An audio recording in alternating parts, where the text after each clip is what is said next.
பகத்சிங் உங்களுக்கு எல்லாருக்கும் தெரிஞ்சிருக்கும்னு நான் நம்புகிறேன். அவர் இந்த நாட்டினுடைய சுதந்திரத்திற்காக போராடிய ஒரு மகத்தான இளம் தலைவர். அதற்காகவே ஏறத்தாழ உங்களுடைய முதுகலை மாணவர்கள் வயதில் அவர் இருக்கிற போது தூக்கிலிடப்பட்டவர். லாகூரில் அவர் ஒரு பல்கலைக்கழக மாணவராக இருந்தபோதே புரட்சிகரமான இயக்கங்களில் ஈடுபட்டு சுதந்திர போராட்டத்தில் பங்கெடுத்து அவரும் அவருடைய தோழர்களும் தூக்கிலிடப்பட்டார்கள். இது நம்ம எல்லாருக்கும் விக்கிபீடியா தகவல் தெரியும். நமக்கு பாரதி புத்தகாலயம் என்கிற ஒரு புத்தக நிறுவனம் இருக்கிறது. அதனுடைய நண்பர்கள் புதிதாக பகத்சிங் பற்றி ஒரு புத்தகம் வந்திருக்கிறது என்று எனக்கு படிக்க கொடுத்தார்கள். அது பகத்சிங்கினுடைய தோழராக இருந்த சிவவர்மா என்பவர் எழுதிய புத்தகம். அந்த புத்தகத்தை நான் வாசித்துக் கொண்டு போகிறேன் பேருந்தில் போகிற போது. அந்த புத்தகத்தை வாசிக்கிற போது ஒரு இடத்தில் அந்த முன்னுரையிலேயே என்னால் மேற்கொண்டு படிக்க முடியாமல் நான் திணறும் இடம் ஒன்று வருகிறது. அது என்ன என்றால், பகத்சிங் உங்களுக்கு தெரியும், அவருடைய சிறை குறிப்புகள் புத்தகம் வெளியாகி இருக்கிறது. அவர் சிறையில் தூக்கு மேடைக்கு செல்வதற்கு முன்பாக கூட படித்து கொண்டிருந்தவர். அந்த அளவுக்கு மிக தீவிரமான விரிவான வாசிப்பு அனுபவம் உள்ளவர். தான் படித்ததையெல்லாம் குறிப்புகளாக தொடர்ந்து எழுதி கொண்டிருந்தவர். அவர் புத்தகங்கள் எழுதியிருக்கிறார் என்பது எனக்கு இந்த நான் கையிலே வைத்திருந்த அந்த புத்தகத்தில் சிவவர்மா எழுதிய முன்னுரையை படிக்கிற போது தான் எனக்கு தெரியும். அந்த முன்னுரையிலே அவர் குறிப்பிடுகிறார், சிறையில் இருக்கும்போது பகத்சிங் 4 நூல்களை எழுதியிருந்தார். அந்த 4 நூல்களையும் சிறைக்குள் அவ்வப்போது வந்து போகிற ஒரு தொழில்முறை குற்றவாளி, ஜெயிலுக்கு அடிக்கடி போயிட்டு வருவாங்க, கேட்டால் மாமியா வீட்டுக்கு போயிட்டு வரேன்னு சொல்லுவாங்கள்ல, அந்த மாதிரி மாமியா வீட்டுக்கு போயிட்டு வர்ற ஒரு குற்றவாளி. ஏன்னா அவங்க தான் போலீஸ்காரங்களுக்கு ரொம்ப நெருக்கமாக இருப்பாங்க, உறவாக இருப்பாங்க, அவங்களுக்கு மேலே கண்காணிப்பு அதிகமாக இருக்காது. அதனால் ஒரு தொழில்முறை குற்றவாளியாக அடிக்கடி சிறைக்கு சென்று வரக்கூடிய ஒருவர் மூலமாக பகத்சிங் அந்த 4 நூல்களையும் வெளியே இருக்கக்கூடிய தன்னுடைய தோழி லஜ்ஜாவதி என்கிற ஒரு தோழியை கொடுத்து அனுப்புகிறார். அப்படி கொடுத்து அனுப்பப்பட்ட அந்த நூல்கள் அவரிடமிருந்து இன்னொருவர் கைக்கு போகிறது. நீங்கள் பத்திரமாக வைத்திருங்கள், எங்களுடைய வீடுகளை எல்லாம் ரகசிய போலீசார் உளவறிந்து வந்து சோதனையிடக்கூடும், நீங்கள் பத்திரமாக வையுங்கள் என்று கொடுத்து அனுப்புகிறார். அதை வாங்கி வைத்திருந்த அந்த நண்பர் பெரிய பெரிய தலைவர்கள் எல்லாமே தங்களுடைய வீடு சோதனைப்படும் என்று இடப்படும் என்று பயந்து போய் நம்மிடம் கொடுத்திருக்கிறீர்களா என்றால், ஒருவேளை நம்முடைய வீட்டை சோதனை செய்தால், போலீஸிடம் பிடிபட்டால் நாம் என்ன கதிக்கு ஆளாவோமோ என்ற பயத்தில் அந்த 4 புத்தகங்களையும் பயத்தில் எரித்து விட்டார். பகத்சிங் என்கிற இந்திய சமூகம் இதுவரை காணாத ஒரு அதி அற்புதமான ஒரு புரட்சியாளன், சிந்தனையாளன், எழுத்தாளன், படிப்பாளி.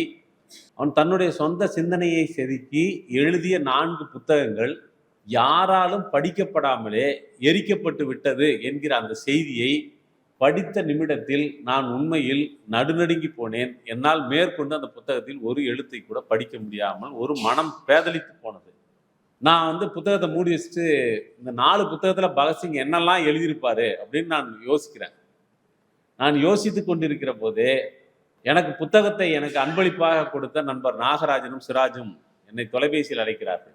நான் அவர்களிடம் சொல்கிறேன், இந்த புத்தகத்தை நான் படித்து ஆரம்பித்தேன், இதில் இந்த வரி வந்தவுடனே என்னால் மேற்கொண்டு படிக்க முடியாத மாதிரி நான் கலங்கி போய் நிற்கிறேன்.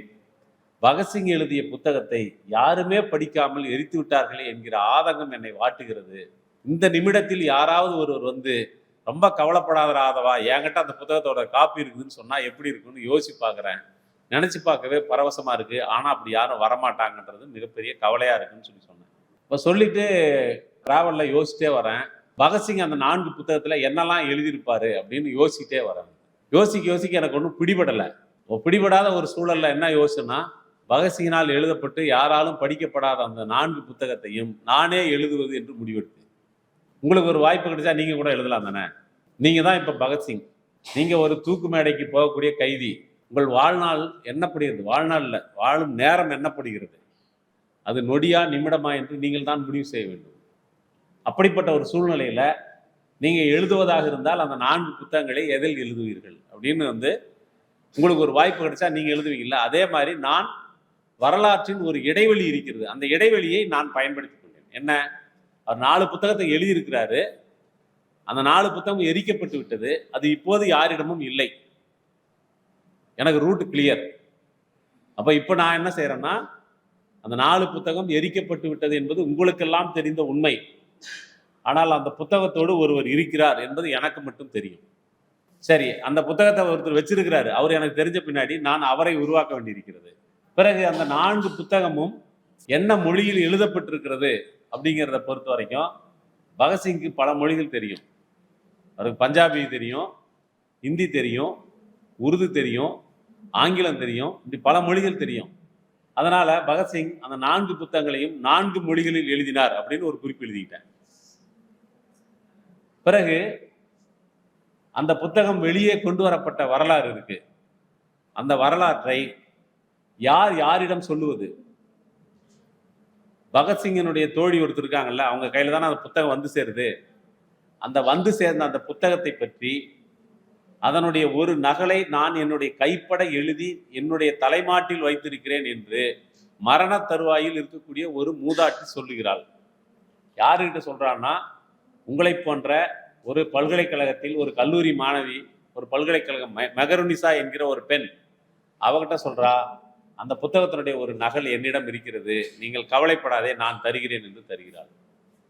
இப்ப பாருங்க, என்னுடைய கதைக்குள்ள ஒரு இடம் வந்துருச்சு. அந்த இடம் எது அப்படின்னா, ஒரு இடம் சுதந்திர போராட்ட காலத்து இந்தியா, இன்னொரு இடம் சுதந்திரம் அடைந்த பிறகு பகத்சிங்கோடு வாழ்ந்த நினைவுகளோடு பகத்சிங் கொடுத்து போன அந்த ஆற்றல் மிகுந்த வீரத்தோடு இருக்கக்கூடிய அவருடைய நண்பர்கள் குழு, பகத்சிங் கொடுத்த புத்தகத்தின் பிரதியை வாங்கி வைத்து அவருடைய தோழி, இவர்களை வைத்துக்கொண்டு ஒரு களம் உருவாகிறது, ஒரு இடம் உருவாகிறது. காலத்தை பொறுத்தவரையிலும் பகத்சிங் வாழ்ந்த காலம், பகத்சிங் தூக்கிலிடப்பட்ட காலம், அதற்கு பிறகு பகத்சிங்குடைய நினைவுகளோடு இருக்கக்கூடிய அவருடைய நண்பர்கள் காலம் என்று இந்த 3 காலங்கள் எனக்கு கிடைக்கின்றன. இதில் வரக்கூடிய மனிதர்கள் அல்லது கதாபாத்திரங்கள், ஒரு கதைக்குள் வரக்கூடிய கதாபாத்திரங்கள் என்று வருகிற போது அதில் பகத்சிங்கே ஒரு கதாபாத்திரமாக, முதன்மை கதாபாத்திரமாக வருகிறார். பகத்சிங் தலைமறைவு காலத்தில் இருக்கிற போது அவருடைய பெயர் ரஞ்சித். ஸோ கதையினுடைய கதாநாயகனாக முதன்மை பாத்திரமாக ரஞ்சித் என்கிற முதன்மை பாத்திரம் வருகிறது. அந்த முதன்மை பாத்திரம் எப்படி தன்னுடைய வாழ்நாள் முழுவதும் கதையை நடத்தி சென்றது என்பது அந்த கதைக்குள்ள வருது. இதுல ரொம்ப அதை எழுதும்போது எனக்கே நான் புதிதாக கண்டடைந்த விஷயம் என்னவென்றால், அவ்வாறு எழுதி செல்லும் போது பகத்சிங்கை பற்றிய இன்னும் கூடுதலான தகவல்களை நான் படிக்க வேண்டியிருந்தது. ஏனென்றால் உங்களுக்கு பகத்சிங்கை எவ்வளவு தெரியுமா அவ்வளவுதான் எனக்கும் தெரியும். விக்கிபீடியாவில் இருக்குது, நம்முடைய பாடப்புத்தகத்தில் அப்போ இருந்துச்சு, இப்போ இருக்குதான்னு தெரியாது. இப்போ பாடப்புத்தகத்தில் கொஞ்சம் படித்தது, கூடுதலாக 1-2 சின்ன சின்ன புத்தகங்களை படித்தது. இவ்வளோதான் பகத்சிங்கை பற்றி தெரியும். பகத்சிங்கை இவ்வளோ தெரிஞ்சு வச்சுக்கிட்டு அவரை பற்றிய ஒரு கதையை எழுத முடியாது. அப்போ அந்த கதையை எழுதுறதுக்கு நான் பகத்சிங்கை பற்றி கூடுதலாக படிக்க ஆரம்பித்தேன். உங்களுக்கு தெரியும் பகத்சிங்கை எதுக்காக தூக்கில் போட்டாங்கன்னு. அவர் எதுக்காக தூக்கில் போட்டாங்கன்னா, பகத்சிங் மதிக்கக்கூடிய ஒரு மிகப்பெரிய சுதந்திர போராட்ட தலைவரை சாண்டர்ஸ் என்கிற ஒரு காவல் அதிகாரி தாக்கி அவர் இறந்து போனார்.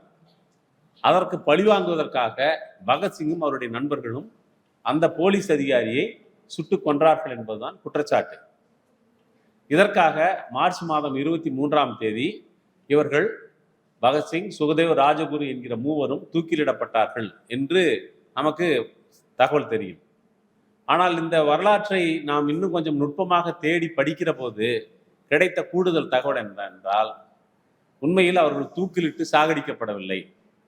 அவர்கள் தூக்கில் ஏற்றப்பட்டார்கள். தூக்கில் ஏற்றப்பட்டு கழுத்து நரம்பை உடைத்து, கழுத்தெலும்பை உடைத்து விட்டு, அன்றைக்கு பஞ்சாப் மாநிலத்தினுடைய கவர்னராக இருந்த ஆங்கிலேய அதிகாரி, அவரிடம் இருந்த சாண்டர்ஸனுடைய மாமனார், அவர் அந்த கவர்னர் மாளிகையில் வேலை செய்கிறார்.